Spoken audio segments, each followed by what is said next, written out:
आज के कार्यक्रम के केंद्र बिंदु हमारे मित्र श्री विनय सहस्त्रबुद्धे जी,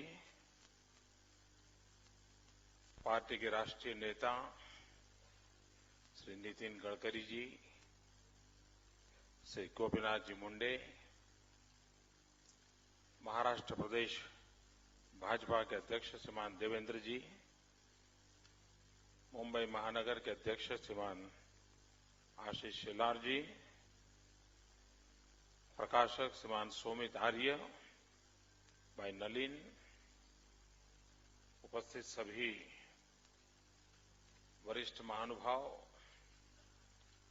भाइयों और बहनों,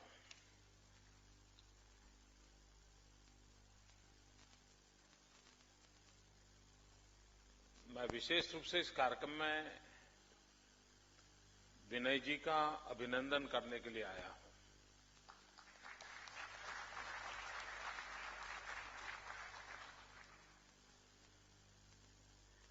बहुत सालों से विनय जी के साथ कार्य करने का मुझे सौभाग्य मिला है और जिन 40,000 कार्यकर्ताओं का प्रशिक्षण उन्होंने किया है, उन 40,000 में मैं भी एक हूं।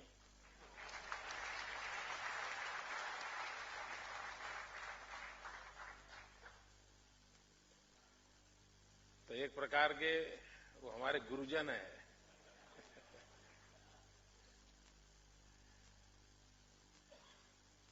एक एकेडमिशियन रिसर्च करे और एक्टिविस्ट रिसर्च करे, इन दोनों में आसमान जमीन का अंतर होता है।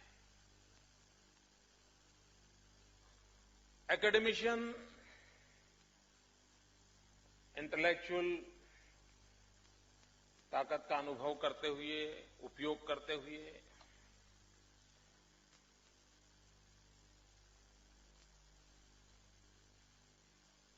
विचार विमर्श करते हुए, अपनी बुद्धि का उपयोग करते हुए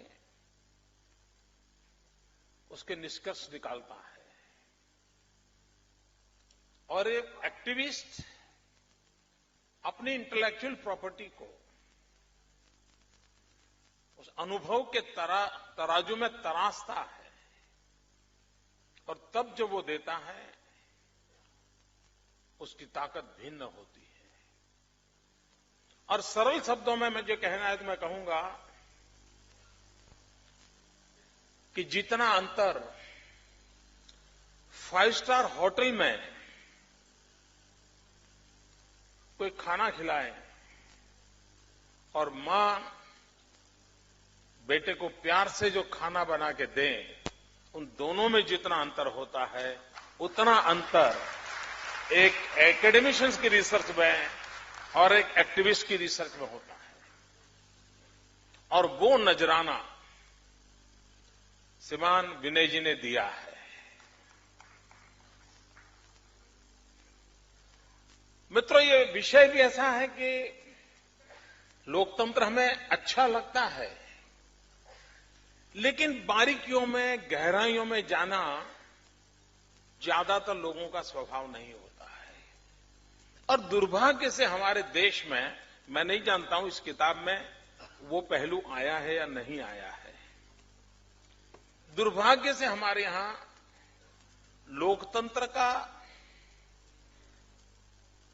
स्पिरिट का जिस प्रकार से उसका व्याप बढ़ना चाहिए वो नहीं बढ़ा है। उसमें एक ठहराव है। और ठहराव क्यों आया है कि राजनेताओं ने एक ऐसी मानसिकता बना दी है, राजनीतिक दलों ने लोगों का ऐसा प्रबोधन किया है कि लोकतंत्र का मतलब है कि आप वोट के माध्यम से किसी एक दल को 5 साल का कॉन्ट्रैक्ट दे दो कि भाई अब तुम 5 साल में मेरा इतना इतना कर दो, मेरा इतना भला कर दो। और अगर 5 साल में उसने कॉन्ट्रैक्ट को ठीक नहीं चलाया, काम नहीं किया, अच्छा तू जा, दूसरे को लाएंगे। मित्रों, लोकतंत्र ये सिर्फ ठेका देने की व्यवस्था नहीं है।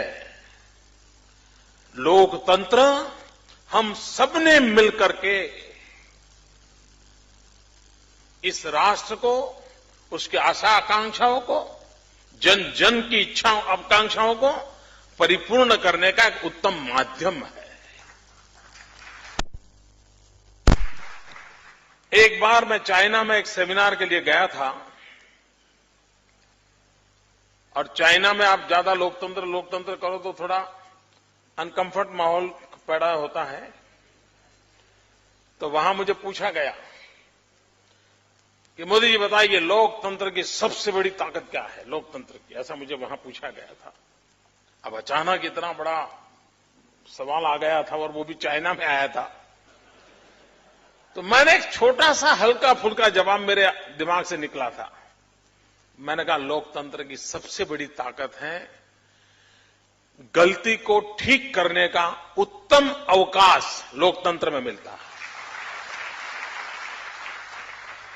आपने किसी को शासन दे दिया और लगा कि भाई ये गलती हो गई है, तो 5 साल में आपको दोबारा निर्णय करने का अवसर मिल जाए, गलती ठीक करने का मौका मिलता है। ये अपने आप में लोकतंत्र की बहुत बड़ी ताकत है और वही ताकत है जो हमें जहां है वहां से ऊपर जाने का सामर्थ्य देती है। मित्रों, हमारे देश में कई प्रकार की एनिवर्सरीज मनाई जाती है, जयंतियां मनाई जाती हैं और कुछ की तो साहब 3-3, 5-5 दिन चलाई जाती है। नाना कौन थे, दादा कौन थे, पिता कौन थे, पता नहीं क्या क्या बताते हैं।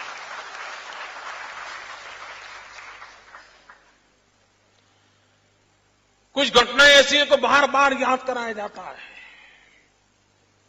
मैं हैरान था कल जब 26 जून गई, जिस 26 जून में हिंदुस्तान के लोकतंत्र का गला घोंट दिया गया था, जिस मीडिया की स्वतंत्रता की बात हम सरेआम करते हैं उसे दबोच दिया गया था, व्यक्ति के अधिकारों का हनन हो गया था, देश का मीडिया लेट चुका था, घुटनों के बल बैठने की जगह पर लेट चुका था। वो दिन थे। लेकिन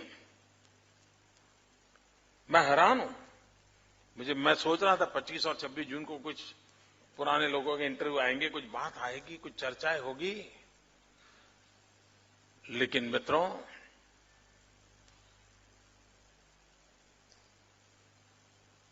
इस देश में किसी एक दिन को सर्वाधिक याद करने की आवश्यकता है तो जितना महत्व 26 जनवरी का है उतना ही महत्व 26 जून का है, जब लोकतंत्र को, हमें मिले हुए अधिकारों को छीन लेने का प्रयास हुआ था। इस देश की आत्मा को रौंद डाला गया था। और मित्रों, हमारे यहां कहा है, राष्ट्रयाम जागृहम वयम। ऐसे विषय होते हैं जिनमें निरंतर जागरण आवश्यक होता है। यह किताब उस कार्य की पूर्ति के लिए एक अच्छा माध्यम बनी है। अंग्रेजी में कहते हैं eternal vigilance is the price of liberty. और उस अर्थ में, और यही तो घटनाएं हैं जो हमें लोकतंत्र की और श्रद्धा बढ़ाती हैं कि जब लोकतंत्र नहीं होता है, लोकतंत्र छीन लिया जाता है, तब हालत क्या होती है, इसका परिचय उन घटनाओं को बार बार स्मरण करने से होता है।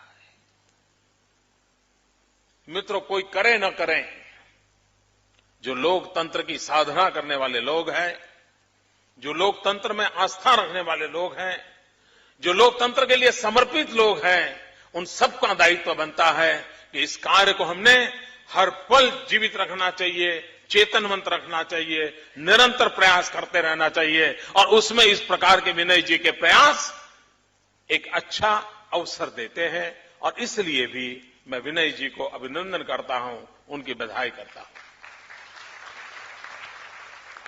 मैं तो महाराष्ट्र की धरती पर जब आया हूं तब लोकमान्य तिलक का वो मंत्र जिसने देश को एक शक्ति दी थी, उसका स्मरण आना स्वाभाविक है। लोकमान्य तिलक ने कहा था, स्वराज मेरा जन्मसिद्ध अधिकार है। मित्रों, स्वराज पाने के लिए कितने लोगों ने बलिदान दिया, स्वराज के लिए क्या कुछ नहीं झेला, और स्वराज आने से क्या हो जाएगा सवाल या निशान भी कोई कम नहीं लगाए गए थे। उसके बावजूद भी स्वराज के लिए लोगों ने आहुति दी और लोकमान्य तिलक का वो मंत्र आज भी गूंजता है, स्वराज मेरा जन्मसिद्ध अधिकार है।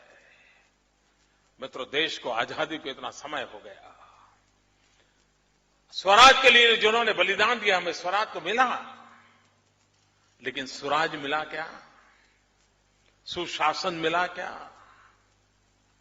स्वराज के साथ सुशासन की भी यात्रा चली होती, स्वराज के साथ स्वराज की यात्रा चली होती तो मित्रों हमारे बाद आजाद हुए देश हमसे आगे तरक्की करके न चले जाते। 100 करोड़ का देश, 120 करोड़ का देश आज दुनिया में सर्वाधिक ऊंचाई पर बैठा होता, लेकिन हमने वो मौका खो दिया। और तब जाकर के लोकमान्य तिलक से प्रेरणा लेकर के हमने भी संकल्प करना चाहिए। अगर उन्होंने कहा था स्वराज मेरा जन्मसिद्ध अधिकार है, तो हिंदुस्तान के 125 करोड़ नागरिक ललकार करें, स्वराज्य हमारा जन्मसिद्ध अधिकार है।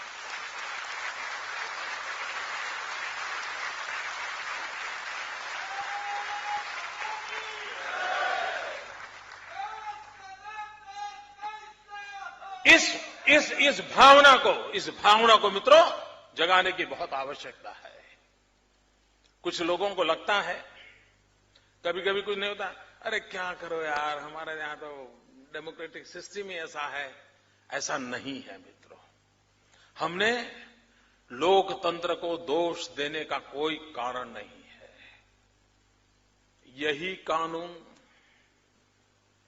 यही व्यवस्थाएं, यही नियम, यही मुलाजिम, यही फाइलें, यही दफ्तर, उसके बावजूद भी देश को आगे बढ़ाया जा सकता है, ये मेरा विश्वास है दोस्तों।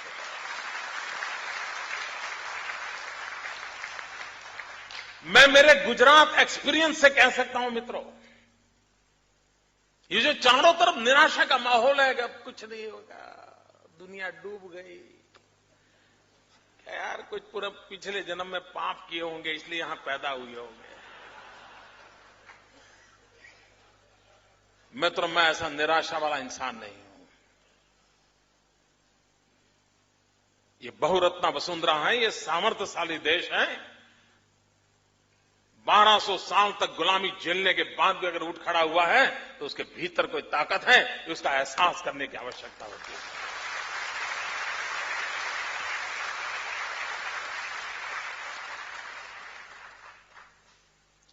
और मित्रों, हमारे यहां जब गुड गवर्नेंस की बात होती है, सुराज्य की बात होती है, तो पहले यह समझना होगा कि आखिरकार हम सरकार को समझते क्या है और सरकार वाले अपने आप को क्या समझते हैं। सारी गड़बड़ वहीं होती है जी।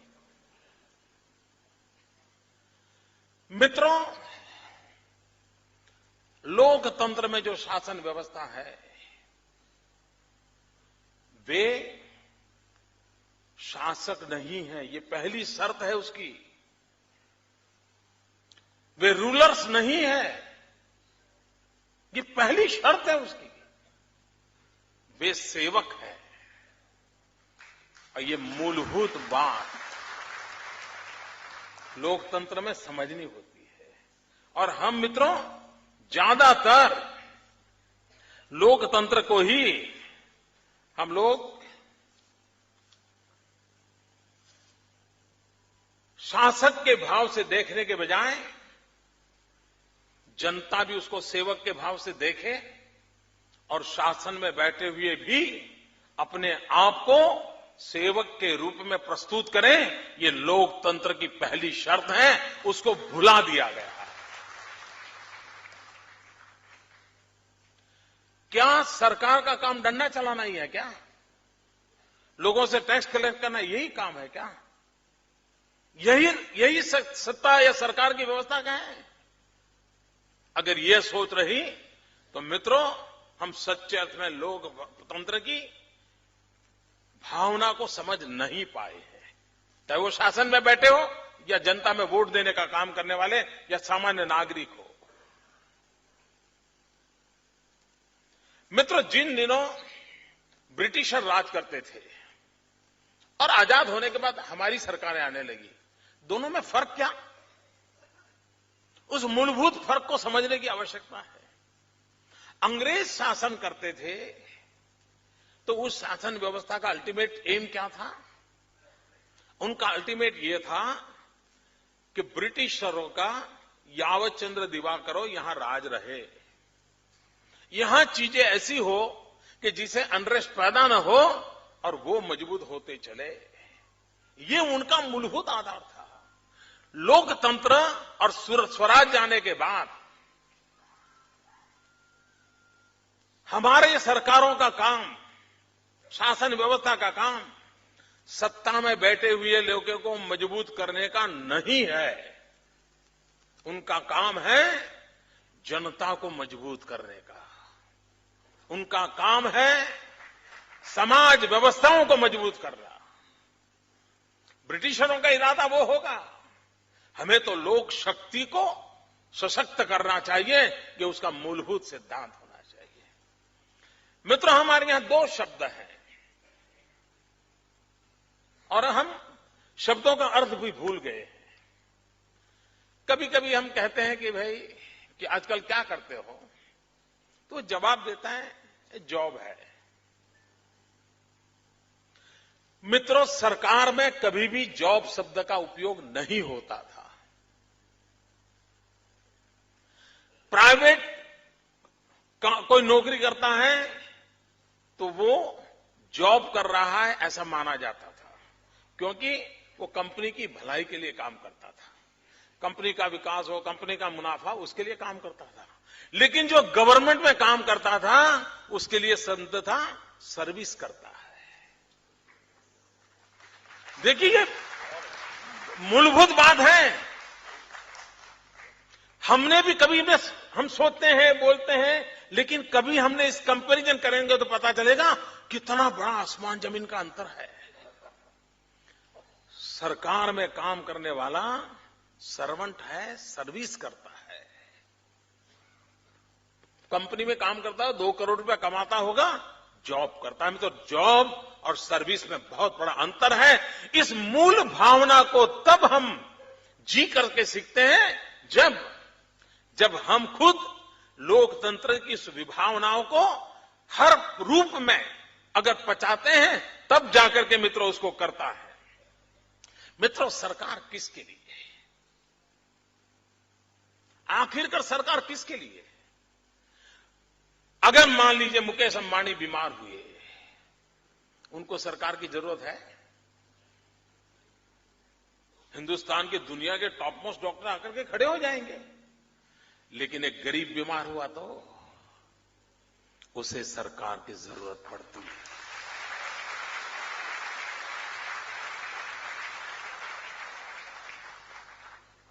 सरकार गरीबों की बेली होती है, गरीबों की आशा होती है, आकांक्षा होती है। यह उसका मूलभूत एलिमेंट सरकार का होना बहुत जरूरी होता है। मित्रों, महात्मा गांधी, उनकी एक बात बहुत समझने जैसी है।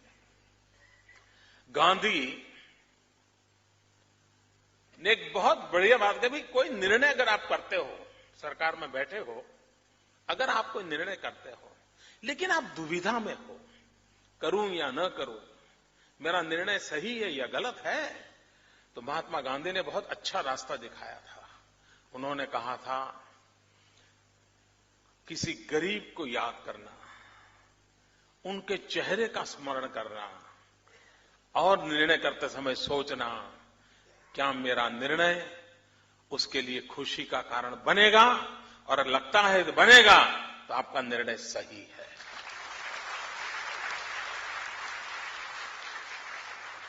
मित्रों, ये सरकार शासन नाम की जो व्यवस्था है, उसके ये मूलभूत आवश्यकता रहती है, और इसलिए मित्रों उसको करना चाहिए। हमारे देश की हालत क्या है आज? मित्रों, जब सारे विश्वास टूट जाए, सारे सहारे टूट जाए, एक जगह ऐसी होनी चाहिए जहां उसका भरोसा होना चाहिए। रात को सो जाए तो उसको विश्वास होना, नहीं चिंता नहीं, सरकार है, उसे विश्वास होना चाहिए। मित्रों, आज स्थिति क्या है? आपको भरोसा है? देश के 60 साल के बाद आप, कभी कभी आपने देखा होगा, आप एसएमएस करते हो किसी को, फिर फोन लगा के पूछते हो मेरा एसएमएस मिला?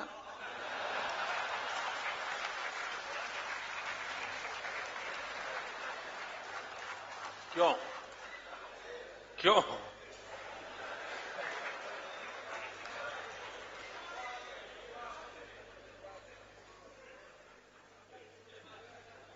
मित्रों, पहले हम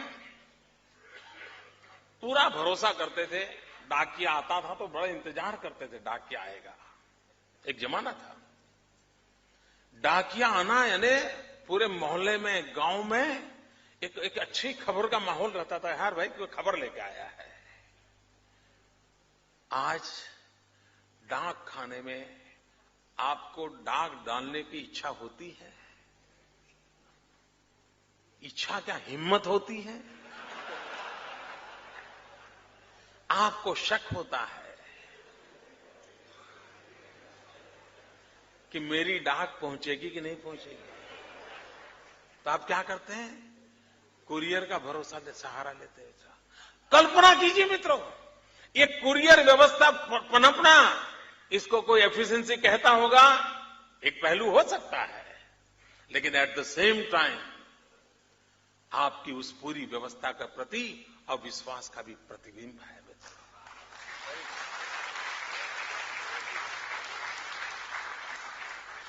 आपका भरोसा टूट चुका है।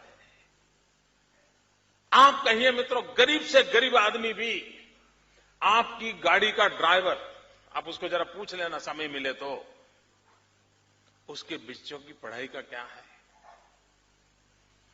यहां बैठे हुए कईयों के ड्राइवर ऐसे होंगे जिस ड्राइवर ने कहीं से कर्ज लिया होगा और कर्ज लेकर के अपने बच्चे को अच्छी स्कूल में पढ़ाने के लिए उसने खर्च किया होगा। आप पूछो, यार तुम ड्राइवर हो, जो भी हो, तुम सरकारी स्कूल में क्यों नहीं भेजते हो? तो कहता है, नहीं मुझे उसकी जिंदगी बिगाड़नी नहीं है। मित्रों, मैं उदाहरण छोटे दे रहा हूं, लेकिन इसको गंभीरता से लेने की आवश्यकता है। सरकार की स्कूल है, सरकार का बजट है, टीचर्स हैं, सब कुछ है, जनता को भरोसा नहीं है। उसको डर लगता है कहीं बच्चा बिगड़ तो नहीं जाएगा।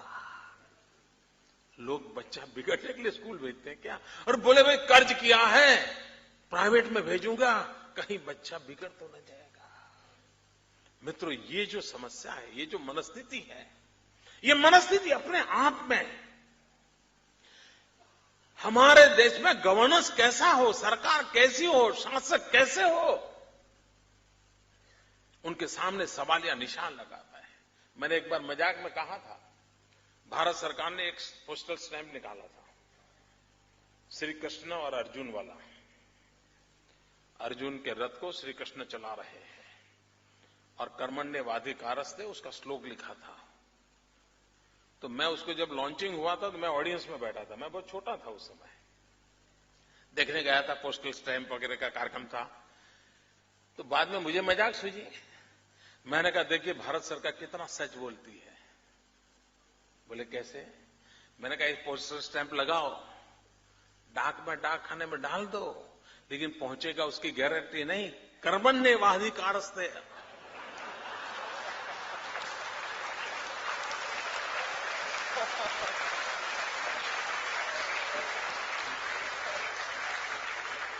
मां फलेषु कदाचित्। कभी कभी सरकार भी सच बोल देती है। मित्रों, आज हालत कैसी है? आपने, जो मेरी उम्र के लोग हैं, उन्होंने आज से 40 साल पहले कभी बाजार में शुद्ध घी की दुकान ऐसा बोर्ड पड़ा था?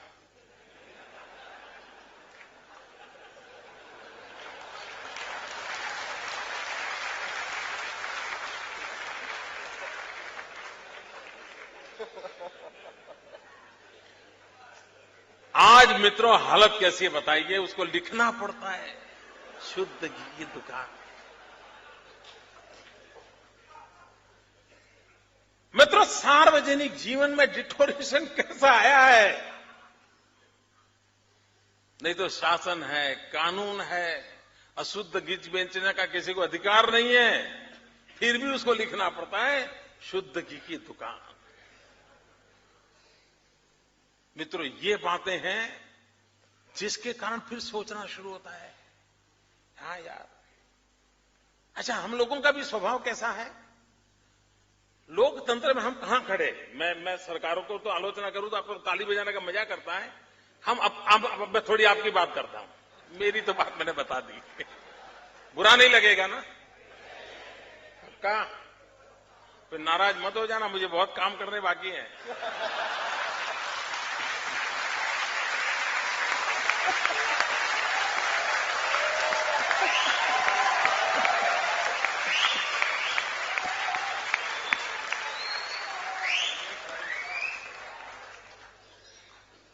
आपका 25 साल पुराना स्कूटर होगा,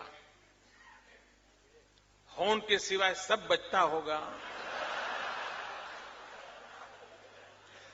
टायर पे कोई डिजाइन नहीं होगी, नामो निशान नहीं होगा, लेकिन टायर चलता होगा। ऐसा भी घर, जो घर से निकलते होंगे आप, कितना बारीकी से सफाई करते हो आप, बराबर घिस घिस करके सफाई करते हो ना। 25 साल पुराना स्कूटर है, हर प्रकार से आवाज आती है। लेकिन जब बस में बैठते हो सरकार की, नई बस रखी हो, नई, ब्रांड न्यू, वो 25 साल पुराना टूटा फूटा स्कूटर आपको अपना लगता है, ये बस आपको अपनी नहीं लगती है, सरकारी लगती है। मित्रों, ये भेद खत्म करना चाहिए। वो बस भी आपकी है, सरकार आप है।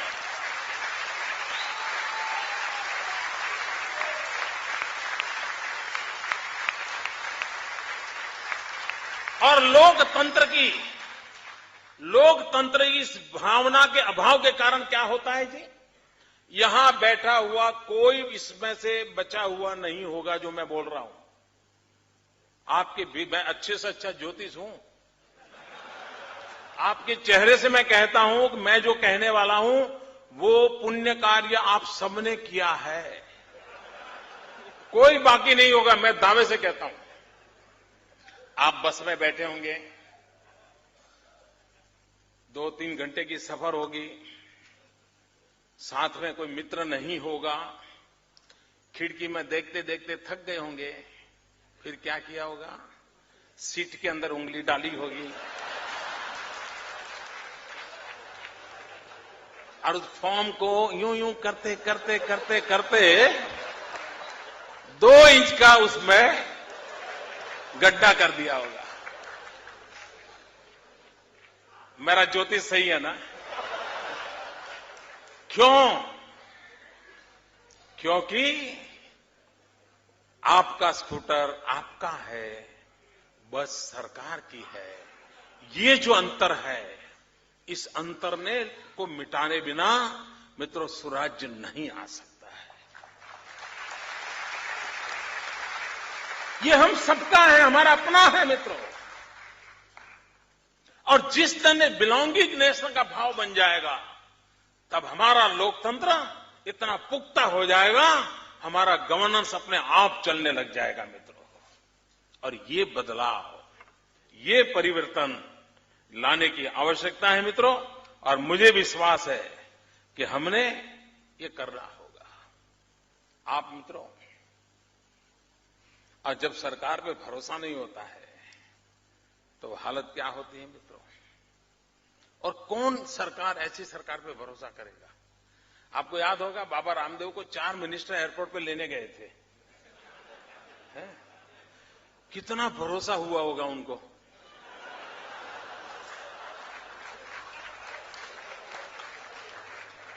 और दूसरे दिन 4 पुलिस वाले उठा के ले गए।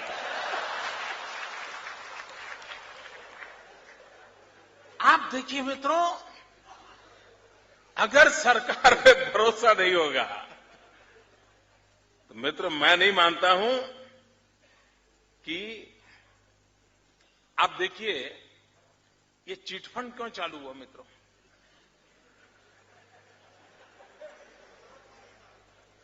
उसका बैंक पर से भरोसा उठ गया। उसको लगा कि बैंक से मुझे जितना रिफंड मिलना चाहिए, जितना मेरी कमाई होनी चाहिए, होगी कि नहीं होगी, शक पैदा हुआ।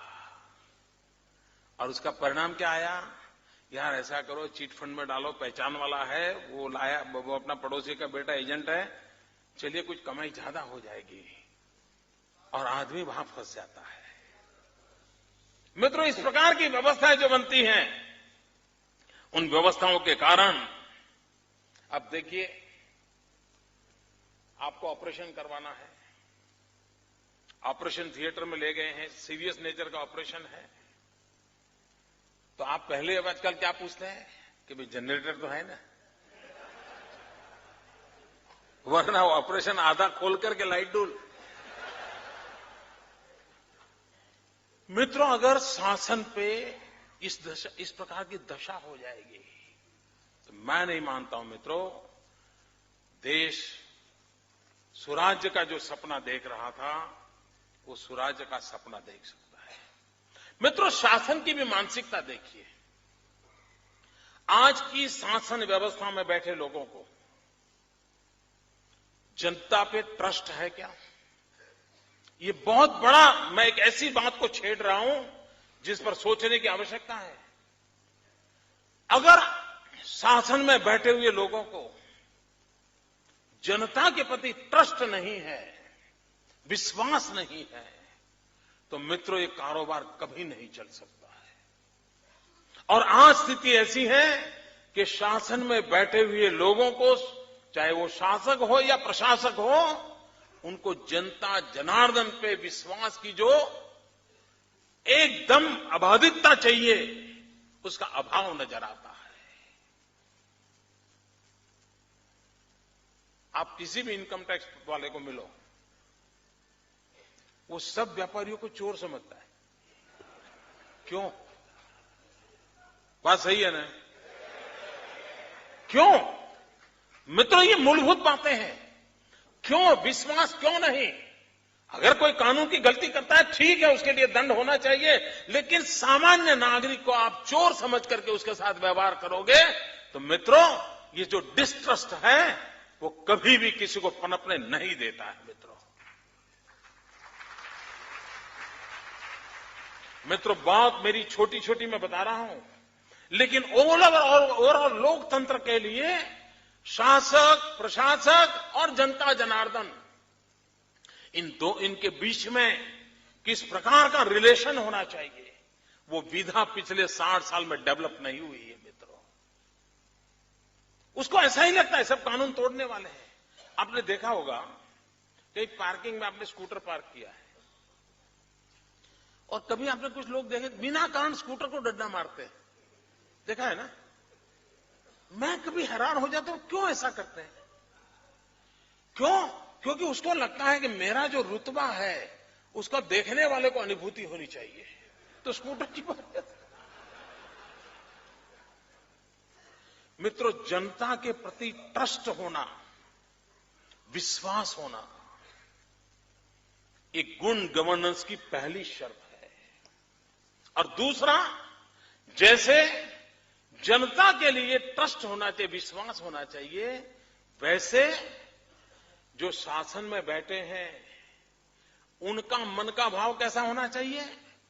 महात्मा गांधी जो एक ट्रस्टीशिप के सिद्धांत की बात करते थे, मैं मानता हूं शासक का भी भूमिका उस ट्रस्टीशिप की विभावना से भरी हुई होनी चाहिए।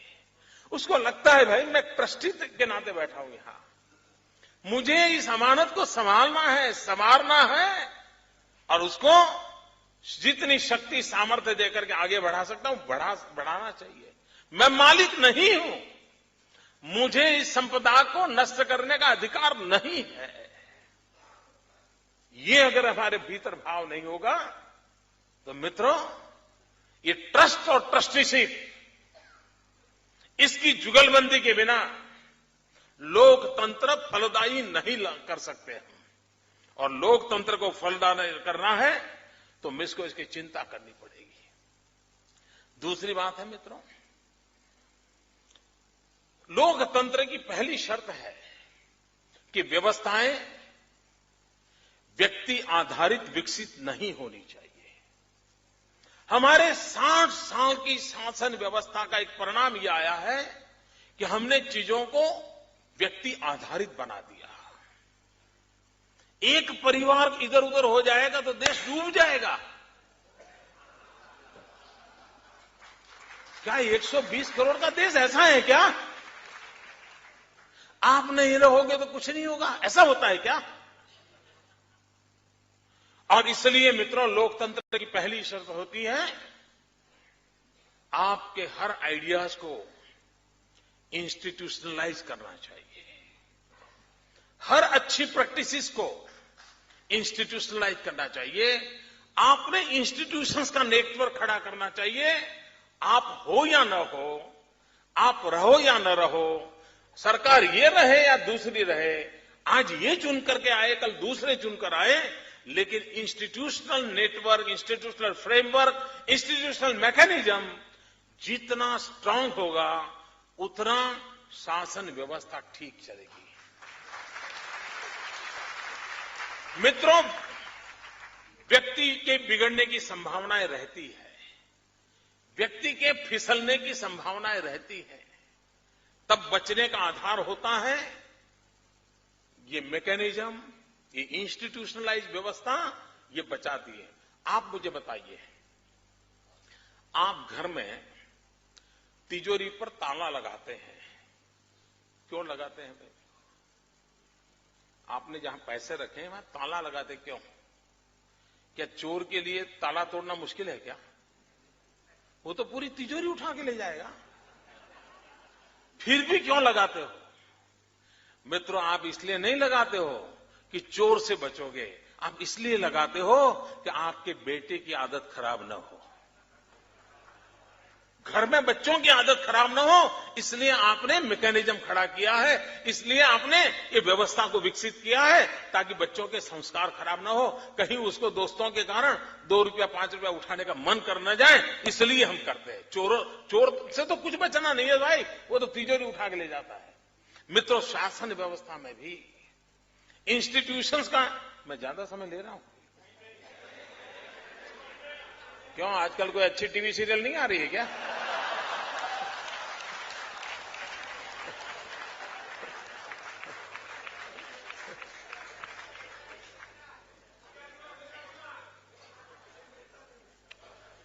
और इसलिए मैं मानता हूं मित्रों कि हमने जितना इंस्टीट्यूशंस को स्ट्रेंथन करेंगे उतना हमारा लोकतंत्र उपकारक होगा, गवर्नेंस में लोकतंत्र की पूरी विभावना का प्रगटीकरण।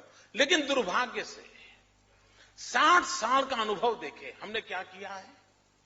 दिल्ली में बैठे हुए शासक और जहां भी उनको अवसर मिला है, उन्होंने सबसे पहले काम किया है इंस्टीट्यूशंस को तोड़ना।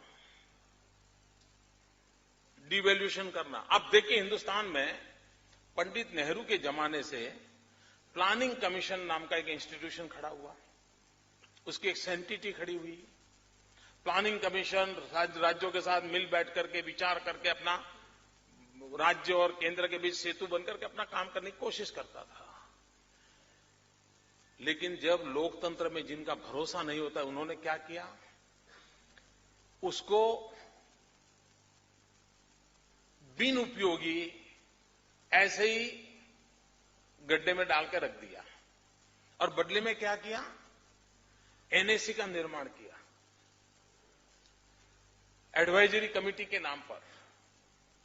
और सारे आर्थिक निर्णय 5 फाइव स्टार एक्टिविस्ट एनजीओ के द्वारा होने लगे और फिर एक प्रधानमंत्री दूसरे प्रधानमंत्री को ऑफिशियली बताने लगे कि ये करो, और ऑफिशियल प्रधानमंत्री करने लग गए।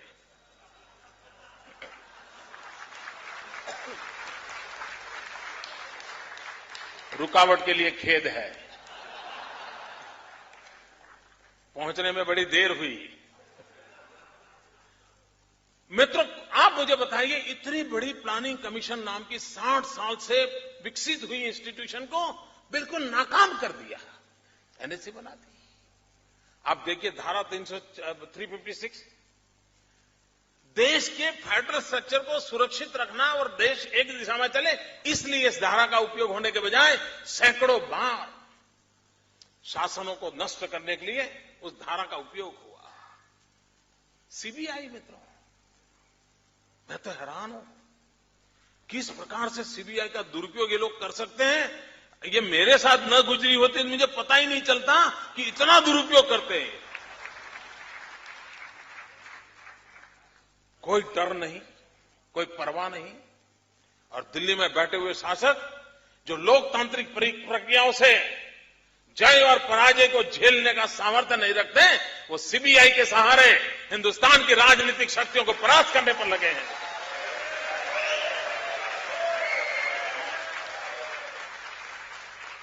हो सकता है सीबीआई के माध्यम से आज 2-4 लोगों को परेशानी होती होगी, लेकिन सीबीआई का दुरुपयोग करने से आप हिंदुस्तान के लोकतांत्रिक फैब्रिक को तहस नहस कर रहे हो। इस बात को कांग्रेस के मित्र समझते नहीं है, उनका अपना निजी स्वार्थ। इन दिनों तो क्या हुआ, आईबी और सीबीआई आमने सामने। साहब बताइए,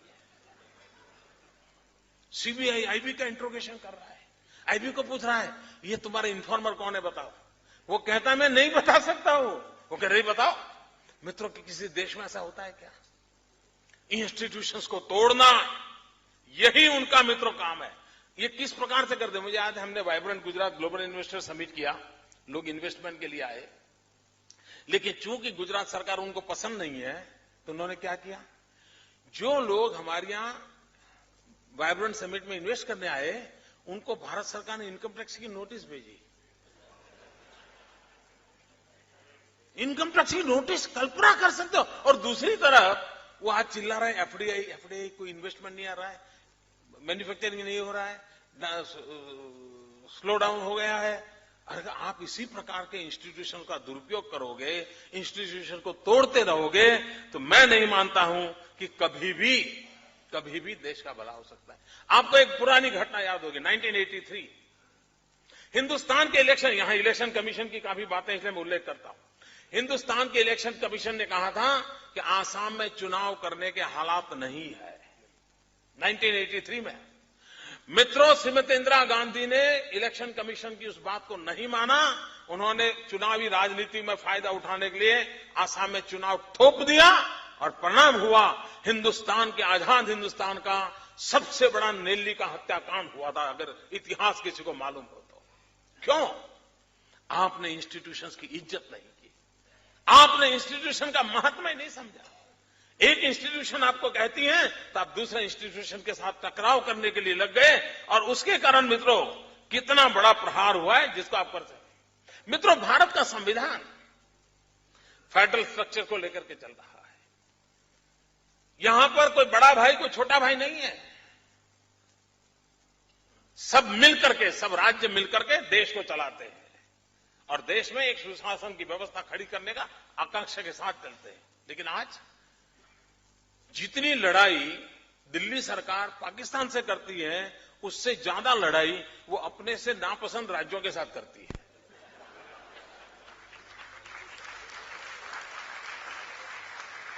क्या मित्रों, क्या कोई देश इस प्रकार से चल सकता है? अगर आप फेडरल स्ट्रक्चर के लेटर एंड स्पिरिट से अगर उसका रिस्पेक्ट नहीं करोगे तो हिंदुस्तान की एकता अखंडितता को खतरा पैदा होगा। और इसलिए मित्रों, जब हम शासन और लोकतंत्र की बात करते हैं तो इन बातों के महत्व को भी हमको समझना होगा, ये मेरा स्पष्ट मत है। मित्रों, एक बात और भी है, कभी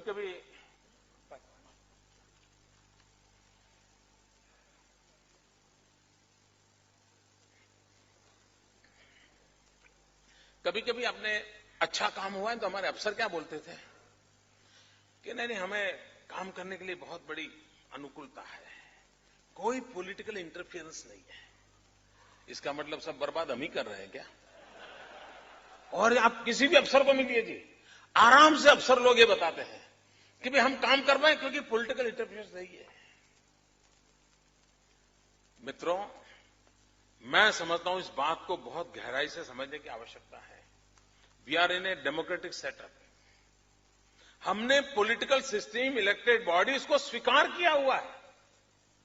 उसको अगर हम इंटरफियरेंस मानेंगे तो हम लोकतंत्र की मूल भावना को ही नहीं समझ पाए हैं। और इसलिए मैं हमेशा कहता हूं कि शासन में जो लोग आते हैं उनका काम है नीतियां बनाना, प्रशासन में जो लोग हैं उनका काम है उसका इंप्लीमेंटेशन करना। लेकिन ये जो झगड़ा है पॉलिटिकल इंटरफेरेंस का, मैं समझता हूं उसको सही अर्थ में राजनेताओं ने भी और ब्यूरोक्रेसी ने भी समझने की आवश्यकता है। मैं इस बात का पक्षकार हूं कि पॉलिटिकल इंटरफेरेंस की जरूरत नहीं है, लेकिन पॉलिटिकल इंटरवेंशन की बहुत जरूरत होती है। आज दिल्ली क्यों चल नहीं रहा है? कारण क्या है? बाबू बैठे हैं।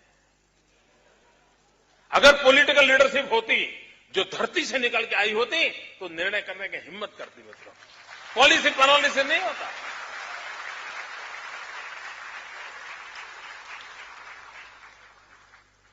और इसलिए मित्रों, इस एक बारीक भेद रेखा को समझने की आवश्यकता है।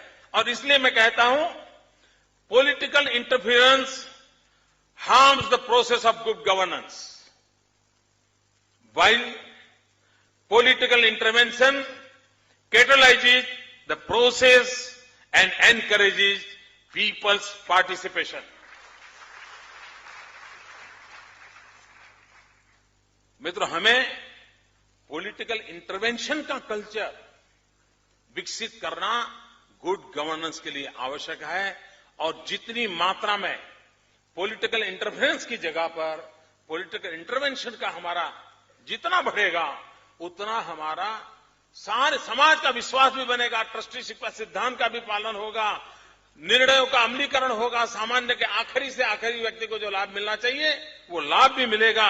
और इसलिए मित्रों, दूसरी बात है मित्रों, कभी कभी लोग कहते हैं कि ब्यूरोक्रेसी काम नहीं करती है। मैं ये मानता हूं कि छोटे मोटे काम नहीं होते होंगे, मैं इसका इनकार नहीं करता हूं।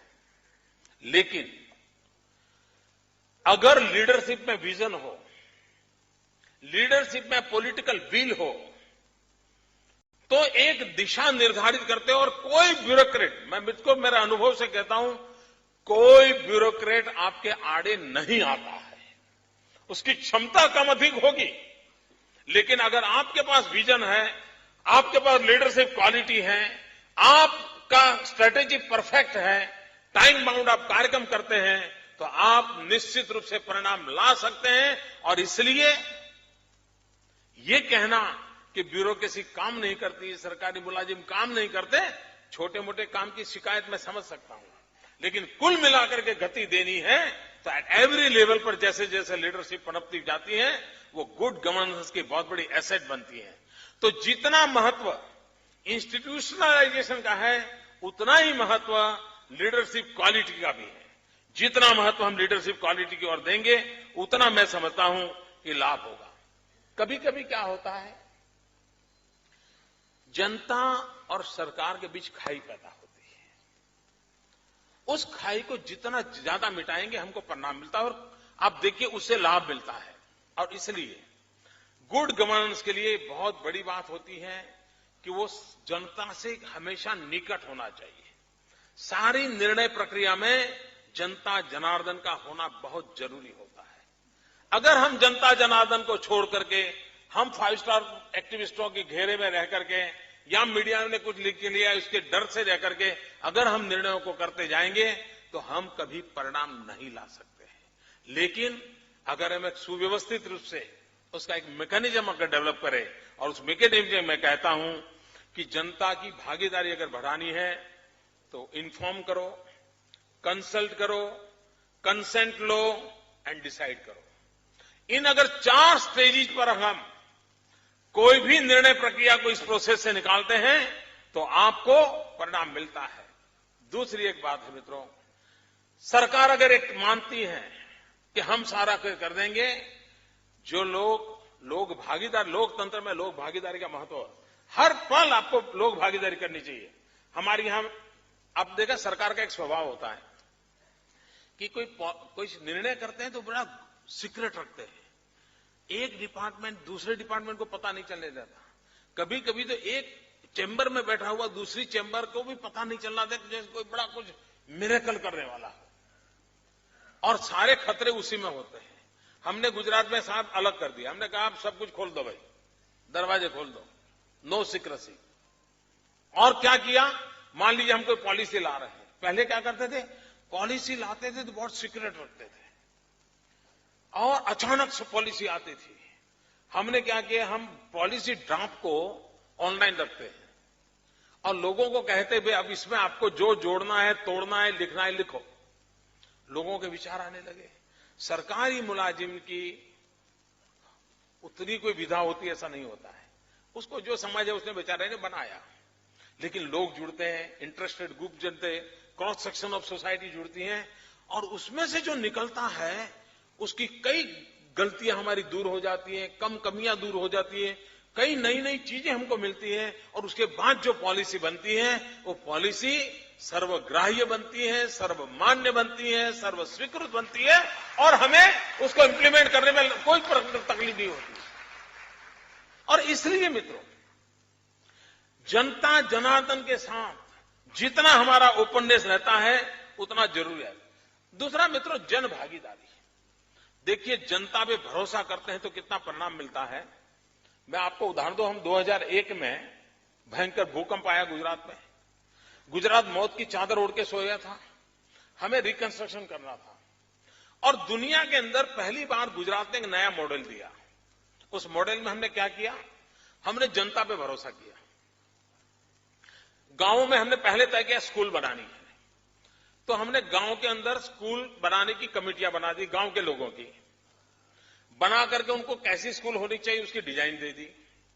उनके जो पुरानी स्कूल थी उसमें क्या रखना क्या नहीं करना उसका निर्णय कर लिया। मटेरियल बैंक बना दिया, और उनको उनके गांव के जो लड़के थे जिनको, क्योंकि मैसन्स की बहुत जरूरत थी, इनको लाखों मैसन्स की जरूरत थी, उनकी ट्रेनिंग की। उनको सुपरविजन के नाते सरकारी एक व्यवस्था कर ली। इंजीनियरिंग के स्टूडेंट को ले आए हम कि भाई तुम जरा इन छोटे छोटे कामों का सुपरवाइजन करो, और हमने जनता को पैसा दिया। मैं आपको बताता हूं क्या अनुभव आया। समय से पहले स्कूलों का बांधकाम पूरा हुआ। 3 कमरे सोचे थे तो 4 कमरे बनाए।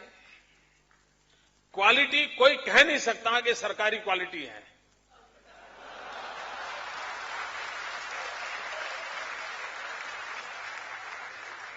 वरना तो है सरकारी है।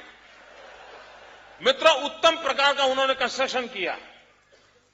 और इतना ही नहीं, ये करने से जो पैसे बच गए, भूकंप पीड़ित लोग थे उनके भी घर टूट गए थे, उसके बावजूद भी बचे हुए पैसे सरकार में जमा करवाए। मित्रों, सलाम करें मित्रों, इन जनता जनार्दन को सलाम करें।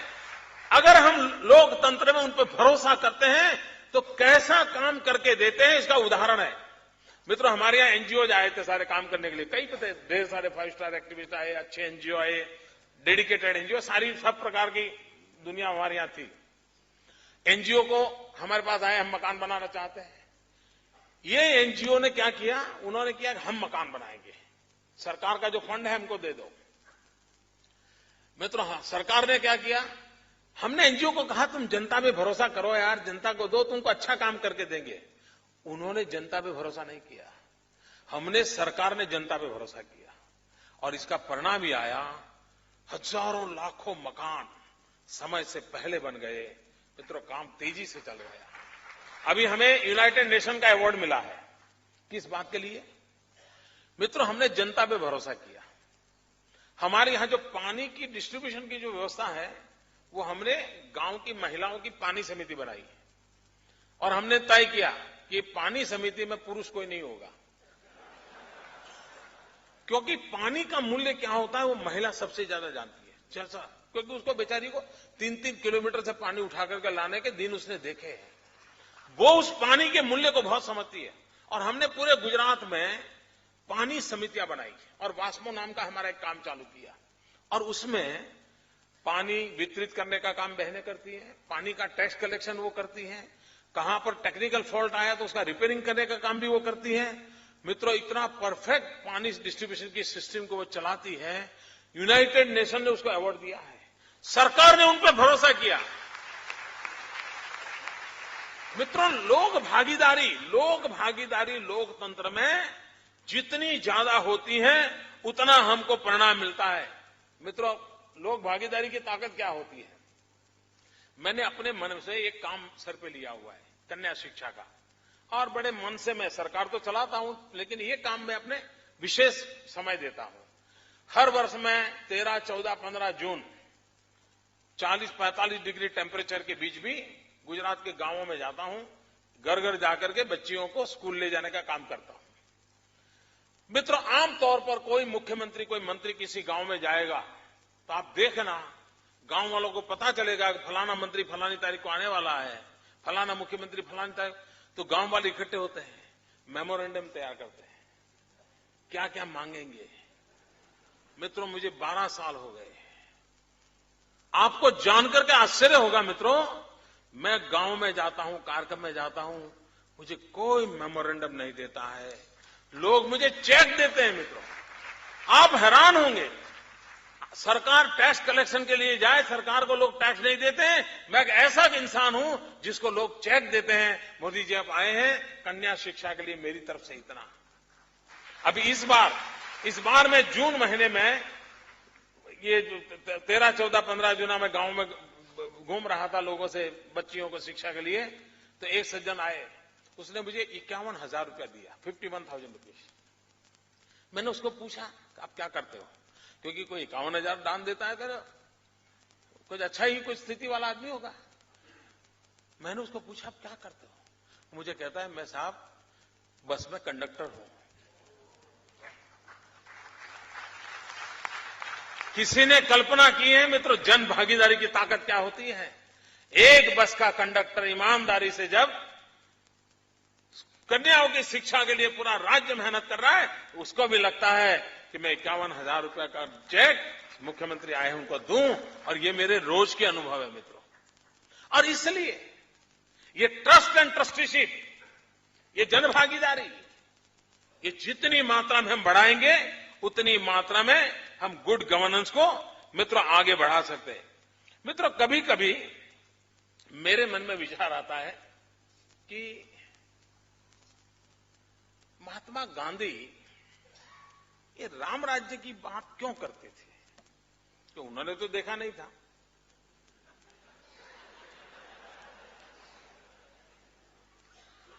लेकिन हमारे देश में जो सेक्युलरिज्म के ठेकेदार हैं,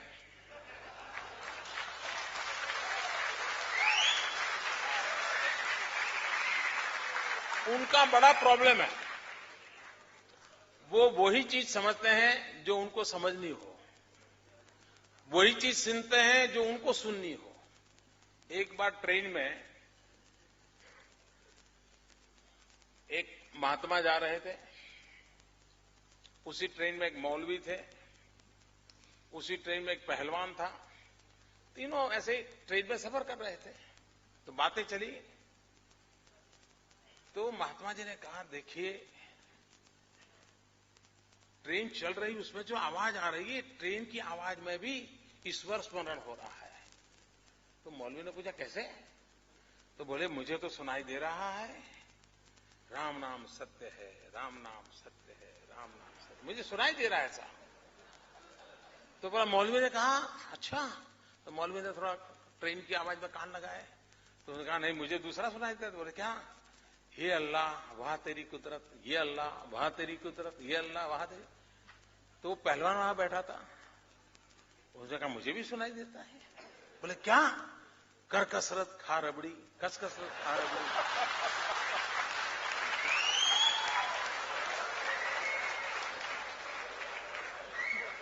ट्रेन वही, ट्रेन की आवाज वही, लेकिन एक को एक सुनाई देता है, दूसरे को दूसरा सुनाई देता है, क्योंकि उसके मन का रिसीविंग सेंटर वो होता है। तो मैं ये जो बोल रहा हूं, हमारे सेक्युलरिज्म के ठेकेदारों को वही सुनाई देगा जो उन्होंने जिंदगी भर सुनने की आदत डाली है। महात्मा गांधी जो राम राज्य की बात करते थे, सेक्युलरों ने अर्थ किया, वो कहते थे राम का राज्य। महात्मा गांधी ने राम का राज्य नहीं कहा है, महात्मा गांधी ने राम राज्य की बात कही है। और मित्रों, गुड गवर्नेंस की बात करते हैं तब मैं कहूंगा, मित्रों, एक बार इस राम राज्य की कल्पना क्या है उसका अध्ययन करने की मैं आप सबको रिक्वेस्ट करता हूं। गांधी को ये बात कहां से सूझी होगी? और कुछ लोगों को तो लगता है राम राज्य की बात करना मतलब सेक्युलरिज्म खतरे में है, अब सेक्युलरिज्म संकट में आ गया। मित्रों, मैं कल देख रहा था, अभी अभी हमारे प्रधानमंत्री जो बातें बोलते हैं, न्यूट्रिशन की बात बोल रहे हैं, चाइल्ड यानी बाल मृत्यु दर की बात बोलते हैं, IMR, MMR सब बातें बोलते हैं ना, जो आप पॉपुलर टर्मिनोलॉजी सुनते हो। साहब, आप देखिए रामायण में क्या बातें हैं और एक शासन कैसा, उसका क्या उदाहरण है रामायण में लिखा है। मित्रों, राम राज बैठे त्रैलोका, हर्षित भय गए सब शोका, बैरु न कर काहू सन कोई, राम प्रताप विषमता खोई, राम प्रताप विषमता खोई। मित्रों, आज सब कहते हैं कोई भेदभाव नहीं होना चाहिए, कहते हैं शासन कैसा होना चाहिए। मित्रों, इसका मतलब क्या है? ऐसा शासन जिसमें विषमता न हो, ऊंच नीच न हो, गरीब और अमीर के बीच भेद न हो, ऐसा शासन होना चाहिए। ये राम राज्य की कल्पना में लिखा है। अब मुझे बताइए कि ऐसा होना चाहिए कि नहीं होना चाहिए? और अगर ऐसा होने जाए, उसको राम राज्य कहे तो कोई कम्युनल है क्या? इतना ही नहीं मित्रों, उन्होंने एक जगह पे बड़ा मजेदार कहा है, आज जो चर्चा होती नहीं है माल न्यूट्रिशन वगैरह की, दैहिक दैविक भौतिक तापा, राम राज नहीं काहुई व्यापा, सब नर कर ही परस्पर प्रीति, चल ही स्वधर्म निरत श्रुति नीति। शासन में, समाज में ऐसी अवस्था होनी चाहिए कि जनता जनार्दन के बीच परस्पर प्रेम का माहौल हो, एक दूसरे के प्रति दुर्भावना का, जेलसी का माहौल नहीं होना चाहिए। आगे उन्होंने कहा, चल ही स्वधर्म निरत श्रुति नीति, हरेक को अपने धर्म का पालन, और धर्म का मतलब हमारे यहां ड्यूटी है। शिक्षक धर्म का पालन करो, मातृधर्म का पालन करो, पितृधर्म का पालन करो, रिक्शा ड्राइवर का धर्म का पालन करो, ये हमारी यहां कल्पना है। अगर आप अपनी जो जिम्मेवारी है, अपनी जो ड्यूटी है, उसका अगर पालन करोगे तो हरेक के सुख का उसमें गारंटी है। ये रामराज में कहा है उन्होंने। माता मृत्यु दर, शिशु मृत्यु दर के लिए राम राज्य में जो कहा गया है, मित्रों, महात्मा गांधी को राम राज्य क्यों पसंद आया था? आज भी हमारे यहां माता मृत्यु की दर की चर्चा होती है। उन्होंने कहा था, अल्प मृत्यु नहीं कवनीयु पीरा, अल्प मृत्यु नहीं कवनीयु पीरा, सब सुंदर सब बिरुज शरीरा, अल्प मृत्यु नहीं कवनीयु पीरा। बालकों, माताओं के आरोग्य के प्रति चिंता करने वाली शासन व्यवस्था होनी चाहिए और समाज का व्यवस्था आरोग्यप्रद होनी चाहिए। आगे उन्होंने कहा, सब सुंदर, सब बिरुज शरीरा, सभी निरोगी हो और बलशाली हो और शरीर सुंदर सौष्ठव वाला हो, ऐसा समाज की रचना करने का काम शासन का और शासन व्यवस्था का होना चाहिए। ये उन्होंने शिक्षा के संबंध में राम राज्य में क्या कहा था। मैं सारा ह्यूमन डेवलपमेंट इंडेक्स का ही बोल रहा हूं, और चीज को हाथ नहीं लगाया। एचडीआई, जो आज पश्चिम की दुनिया जो एचडीआई की बात करती है, उस एचडीआई की मैं बात आपको समझाना चाहता हूं। राम राज्य में कहा है, सब गुणज्ञ पंडित सब ज्ञानी। सिर्फ हमारे यहां तो अभी क्या कहते हैं भाई, सबको अक्षर ज्ञान दो, पढ़ना लिखना आता है। राम राज्य में क्या कहा था, सब गुणज्ञ पंडित सब ज्ञानी। शिक्षा पर इतना भार था कि हर नागरिक पंडित बनना चाहिए, वहां तक उसकी शिक्षा होनी चाहिए, नर हो या नारी हो। आप कल्पना कर सकते हो, आज जो समाज में so called human development index की चर्चा होती है, उसके जो मूलभूत आधार है, वो राम राज्य में पूरी परिभाषा तुलसीदास ने उस जमाने में की हुई है मित्रों। और तभी मुझे लगता है कि महात्मा गांधी के मन में ये जो कल्पना आई थी मित्रों, ये कल्पना का कारण भी यही था, और इसी के कारण महात्मा गांधी ने कहा था। मित्रों, कुछ बातें हैं जो रिफॉर्म होनी चाहिए गवर्नेंस में, ये मैं आज आग्रह से कहना चाहता हूं। हमारे यहां, मैं अब थोड़ा समय लूंगा, चलो ज्यादा ही बोला हूं आज, लेकिन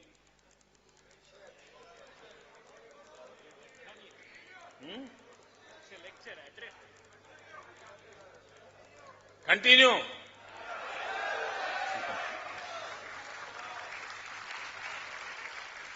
मित्रों, आज शासन की व्यवस्था कैसी है। शासन व्यवस्था ऐसी है कि आप कुछ करो और गलती हो जाए तो इसका तो हिसाब मांगा जाता है, लेकिन कुछ न करो तो गलती ध्यान में ही नहीं आती है, तो आपका कोई हिसाब ही नहीं मांगा जाता। देखिए, ये गुड गवर्नेंस के सामने कौन सी रुकावट है, उसमें रिफॉर्म करने की आवश्यकता है। और इसलिए मैं कहता हूं, in government today there is only accountability of commission, no accountability of omission. Will have to change this. इतना ही नहीं मित्रों, आजकल क्या होता है, सरकार क्या कर रही है, कानून बनाती है, एक्ट। मैंने बीच में एक दिन कहा था, भाई तुम्हारे एक्ट नहीं, हमें एक्शन चाहिए। और इसलिए मित्रों, आज जो दिल्ली में सरकार को हम देखते हैं, तो आपने देखा, मैं कहूंगा ये सरकार कैसी है, तो यूपीएस लीगलिस्टिक गवर्नमेंट, यानी उसको दिमाग में यही रहता है कि कानून हो गए तो दुनिया बदल गई। उन्होंने बना दिया सर्वोच्च शिक्षा का कानून, तो मतलब सब शिक्षित हो गए। ऐसा नहीं होता भाई। और इसके कारण परिणाम ही आया है, आज दिल्ली सरकार के अंदर उनकी इस टेम्परामेंट का परिणाम ही आया है। UPA's legalistic government has reduced itself to a lethargic government. बाकी डिलीवरी सिस्टम सब लेथार्जिक हो गए, नो रिस्पॉन्सिबिलिटी एट ऑल। ये एक सबसे बड़ा संकट आया है। उसी प्रकार से मित्रों, आज सरकार ने सही किया गलत किया कैसे देखा जाता है कि भाई प्रोसीजर पर ध्यान दिया जाता है कि आपने फलाना टेंडर निकाला था, एडवर्टाइजिंग दिया था, टेंडर आए थे, लोएस्ट निकला था, उसको टेंडर मिला था, ठीक है, कोई गलती नहीं है। मैं समझता हूं मित्रों, we must shift out our focus from procedural audit to performance audit. हम सिर्फ प्रोसीजर को देख रहे हैं मित्रों। भाई तुमने टेंडर निकाला, सब किया, लेकिन ब्रिज जैसा बनाना था वैसा बना कि नहीं बना, ये कहो, पर तुम अपना परफॉर्मेंस ऑडिट होना चाहिए। मतलब प्रोसीजर ऑडिट करके काम पूरा नहीं होगा, उसको और एक्सटेंड करने की आवश्यकता है, और परफॉर्मेंस ऑडिट होगा तो मैं समझता हूं स्थिति बदलेगी। उसी प्रकार से भाई आपकी सरकार काम करे तो कैसे, तो हमने इतना बजट खर्च किया, मैं समझता हूं इस मूलभूत अवधारणा को बदलने की आवश्यकता है। और इस मूलभूत emphasis should be put on outcomes rather than outputs and outlay. आपने क्या खर्च किया उससे बात बनती नहीं है, जो खर्च किया उसे आपने टीचर रखे, मकान बनाया, तनख्वाह दिया, लेकिन बच्चा अगर लिखना पढ़ना नहीं सीखा है तो उस खर्च का क्या मतलब है भाई। और इसलिए आउटकम क्या है, आउटकम है बच्चा शिक्षित हुआ क्या, आउटले क्या है, आउटपुट क्या है, बजट खर्चा, कमरा बनाया, टीचर रखा, वो है। और इसलिए इन मूलभूत परिवर्तन की ओर हम नहीं जाएंगे तो मैं समझता हूं मित्रों, जो स्थिति हमको लानी है वो नहीं ला सकते। मित्रों, चाणक्य ने कहा है, उस बात को हमने समझा है। चाणक्य कहते हैं, और मैं समझता हूं इससे हमें पूरा ध्यान में आएगा कि आखिरकार प्रॉस्पेरिटी आती कहां से। चाणक्य ने बहुत अर्थ है, सुखस्य मूलम धर्म, धर्मस्य मूलम अर्थ, अर्थस्य मूलम राज्य। यानी ये प्रॉस्पेरिटी के मूल में राज्य होता है, गुड गवर्नेंस होता है। और आगे भी उसने कहा, राज्य मूलम इंद्रिय जय, इंद्रिय जय से मूलम विनय। आज विनय का कार्यक्रम है ना। तो मित्रों, ये चाणक्य ने भी ये कहा है, और हमारे यहां तो हमारे पूर्वजों ने साहब क्या कल्पना की थी। मार्क्स आया, मार्क्स ने विदर्भ ऑफ द स्टेट की बात कही थी। मार्क्स ने तो बहुत बाद में की, लेकिन हमारे पूर्वजों ने वेद काल में कहा था। मैं जानता हूं अरविंद ने भी कहा था, मानव महामानव बन सकता है, नहीं बना होगा, लेकिन कल्पना गलत नहीं थी। मार्क्स ने कहा था विदर्भ ऑफ द स्टेट, उसका कल्पना का रूप अलग होगा, लेकिन हमारे पूर्वजों ने जो कहा था, गुड गवर्नेंस किस ऊंचाई तक पहुंच सकता है, शासन व्यवस्था किस नई ऊंचाइयों को प्राप्त कर सकता है, जिसको वेद काल में हमारे पूर्वजों ने कहा था, न तत्र राजा राजेंद्र, न दंडो न दंडिका, स्वधर्म नैव धर्मज्ञ ते रक्षन्ति परस्परम। यानी राज्य की जरूरत नहीं होगी, दंड की जरूरत नहीं होगी, सब कुछ सुख शांति से चल सकता है, ऐसी समाज की रचना हो सकती है। इस ऊंचाई तक की कल्पना जिस देश में हुई है, वहां आज हमें मांग करनी पड़ रही है कि आजाद हिंदुस्तान में हम सबका हक है। और हमको कहना पड़ रहा है, लोकमान्य तिलक को याद करके हमको कहना पड़ता है कि स्वराज्य हमारा जन्मसिद्ध अधिकार है, सुराज्य हमारा जन्मसिद्ध अधिकार है। ये सुराज्य हमारा जन्मसिद्ध अधिकार है। इस मंत्र को लेकर के आगे बढ़ना, इस बात को लेकर के हम आगे बढ़ेंगे। मुझे विश्वास है मित्रों, देश जिस प्रगति की नई ऊंचाइयों को पार करना चाहता है, गुड गवर्नेंस के लिए देश जो तरस रहा है, उसको हम प्राप्त कर सकते हैं, और ये सभी संभव है। मैंने जो संभावनाएं भरी पड़ी है, उसी को लेकर के आपसे विस्तार से बात की है। इतने लंबे अरसे तक आप सबने इतने शांति से मुझे सुना, मैं इस ऑडियंस का बहुत बहुत आभारी हूं। और विनय जी ने जिस कार्य के लिए मुझे बुलाया था, उसको न्याय देने का मैंने प्रयास किया है। बहुत बहुत धन्यवाद, बहुत बहुत धन्यवाद।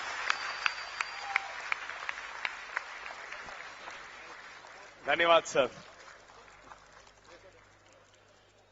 मैं आमंत्रित करता हूं रविंद्र साठे जी, हमारे निदेशक जो हैं रामबाबू मालगी प्रबोधनी के, वो आभार प्रस्ताव प्रस्तुत करेंगे।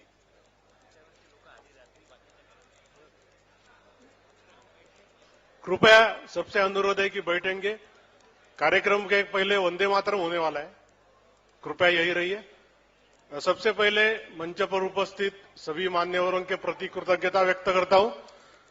और यह कार्यक्रम सफल बनाने में काफी कार्यकर्ताओं ने हमें सहयोग दिया है, लेकिन जिनका विशेष उल्लेख करना है उसमें राज पुरोहित जी है, अतुल शाह, अतुल भातखेड़कर, अतुल जोशी, सुजय पत्की, भरत गुर्जर, माधव भंडारी, संजीव पटेल और